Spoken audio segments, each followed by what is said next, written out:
రామ చక్కని సీతకి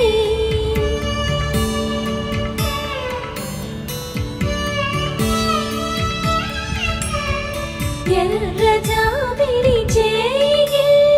రాముడేడని అడుగుతుంటే చూడలేదని పెదవి చెప్పలేమని కనులు చెప్పే నల్ల పూసైన